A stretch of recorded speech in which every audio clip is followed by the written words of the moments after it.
Hey everyone, I am preparing for a new portrait for myself and self-portrait. And so I wanted to share a few things that I do when I'm setting up a shot for this. I have an idea of basically all white. So I have my white shirt on, I have a white fabric as the backdrop. And basically I want to do a black and white, a bit high key as far as the lighting goes. And so what I do is I set up two lights. I have two continuous lights here on the side. The difference between the continuous lights and the strobes, with the strobes, they do turn on, but you get that stark flash of light with the strobes. And you do really have to be careful because you're pulling a lot of wattage out of the outlet, and you can basically blow a fuse if you are at home. And so I'm at home. I shoot a lot at home as far as studio photography, and so I have a room set aside where I do all of my shots.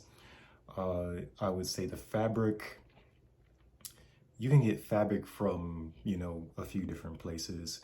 Michael's, you can go to Michael's, you can go to Walmart. I've actually found at some Targets, they have fabric. They also have leather, like leather material. You can use that as a backdrop. But for most of the things that I do, I usually use white or black fabric for the backdrop. And that's just fine for me. And my newer ideas that I haven't tried out yet, I'm gonna I'm gonna save buy some different fabric for that. Um so yeah, I'm going with the white fabric on this one, and like I said, my white shirt, and then I have the two lights set up. Now I use continuous lights. They are both daylight temperature as far as the bulbs. The light bulbs are daylight temperature, and so that's it's going to make the light look like pure sunlight, right? If you use like tungsten lights, you're going to get sort of an orange color to the photograph, and so you don't want to use tungsten lights. Tungsten lights are basically they look like the round, like the globe, the bubble top with them. So a lot of times those are tungsten lights, and like I said, they have a more warm color, like an orange or an auburn color. And so if you're going for that type of shot, go ahead and use it. It's okay to have the tungsten lights, but most of the time, I would pretty much say all the time, I use the daylight temperature light bulbs, and you'll see they'll have that daylight, just the name branded on them as daylight temperature for the light bulbs. And so these are 40 watts, and they work more like 13 watts. And so I'm not pulling a lot of power out of the outlet, which is a good thing. So I can keep them on basically for an hour or so, and it won't, like, your electric bill won't go through the roof. And yeah, I can set up to three at one time, but for this particular shot, I just want the light just surrounding me. And let's see, and then I can show you guys what it looks like here. Let me see if I can turn this around. That's them.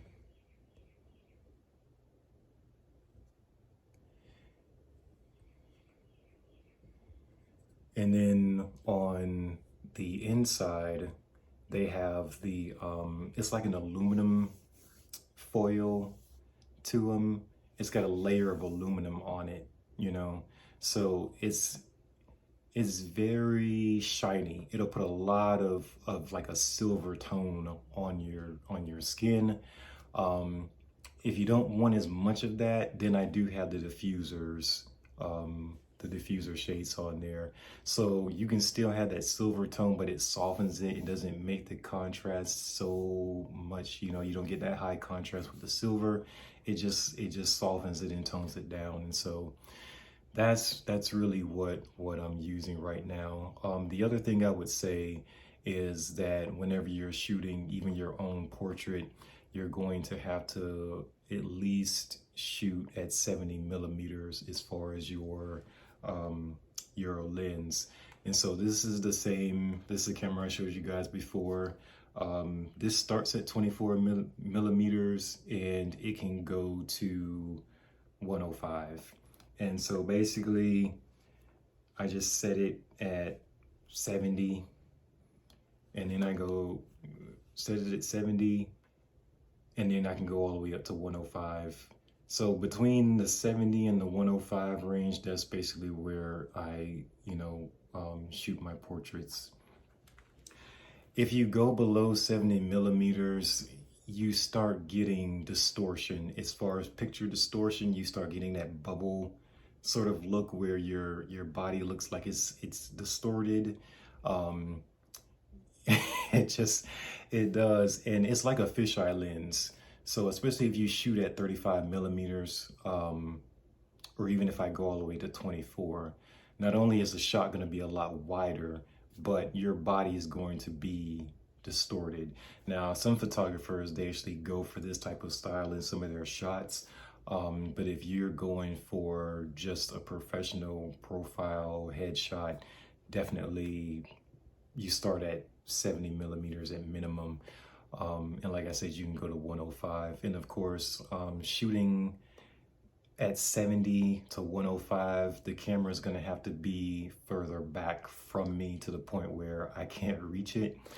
So in that case, I have one of the things that I use all the time is the shutter release. This is a wireless shutter release. And so I set the camera on 10-second, like a 10-second timer for the camera. And then I just click the shutter release and that triggers it. So it's like a remote control for your camera. And all it does is instead of you having to go all the way over there and press the shutter, you just click this and it'll trigger the shutter for you. And so I've been using this for years, and it came with a little bag that I keep it in. So because when I put it in the camera bag, I don't want to have a bunch of dust get into it, so I always keep it in here. The other thing that I do, and sometimes I'm terrible at remembering, is the card. This is color balance card. So in order to get white, there's your white right there. And of course it goes to the grays and then it goes to black. And then if you're trying to get the perfect color, there's your color swatches up there. But I'm just going for white balance. And so that's what I click so that the software knows when I'm editing that this is what true white is. And so I have my camera over there. I click the wireless shutter release and I just take a picture of this like this. So I just hold it up to the camera, you take a picture of it.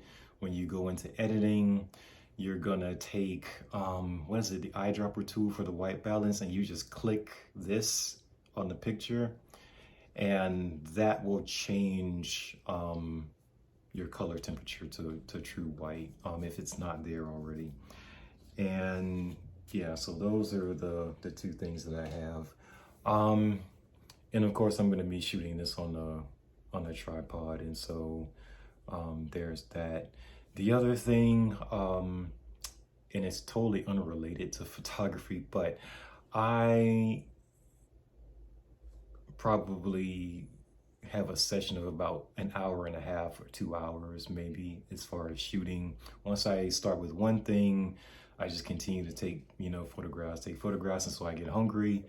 And one thing I had to stop doing, and this is like over 10 years ago, is like I had to stop eating unhealthy food like chips and all the other type of stuff. And so I switched and started eating a lot of cereal. And so one of the cereals that I like, this is Kashi, very fruitful. A few weeks ago, I don't know, I couldn't find it anymore. And so I was really grouchy about that, but the past couple of weeks it started coming back in the stores, and so I'm really happy about that. But I snack and I munch on stuff all the time, and so I started having to eat just healthier snacks. And so yeah, and plus, like, I can't really like eat a meal in the middle of sessions, because then you don't want to get anything on your fabric or your clothes or anything like that. And so yeah, but that seems unimportant, but for me, like, I'm a muncher, I munch on stuff all the time. I had to find healthier alternatives to eat. And so yeah, editing is an entirely different thing. As far as, once you photograph something, if it doesn't come out the way that you want, don't take down your setup, the lights, the backdrop, everything. Just take the shots that you want to take, upload everything on the computer. I actually have an external hard drive. Upload everything there, and just look at all of your shots. Zoom in, make sure there's nothing off or out of place or anything like that. And let's see, if something doesn't come out right, you didn't take all of the setup down, and so you just reshoot something. If something came out really good, but it's a little bit off, again, you can reshoot it. Now, I will say, with photography, it doesn't seem like it's supposed to be difficult to reshoot certain things, but it's almost like no two photographs come out exactly the same. They just they just don't. And so there has been times when I'll look at something on my laptop and I'll be like, oh, this is a little bit off, and I'll try to reshoot it, and it's just, I can't capture that same shot again, even if I'm using a tripod, which is weird. But like I said, for the portraits, for my portraits, my self-portraits, I definitely use a tripod. If you don't have a tripod, you can get creative and actually sit your camera on certain things. And I've done that as well. But other than that, I think that's it. And you just have to, because sometimes what I have in my mind, what you have in your mind, when you actually try to capture that, it doesn't come out exactly the way you want. And so you have to be flexible and say, okay, if certain things aren't working or something isn't working, then you can tweak it, or hopefully you don't have to just toss the whole idea out and do something else. But I would definitely say just be flexible. Do have a starting point in your mind as far as concept. This is what I'm trying to capture, but don't be surprised if it doesn't look exactly the way that you thought it would look. And so, like I said, you just be flexible, try out different things, and see what works. So that's all I have for right now, and hopefully I'll be able to upload a new 2022 self-portrait of me for my profile and my bios and everything that I have online. So thank you guys for listening, and take care. Have a great weekend.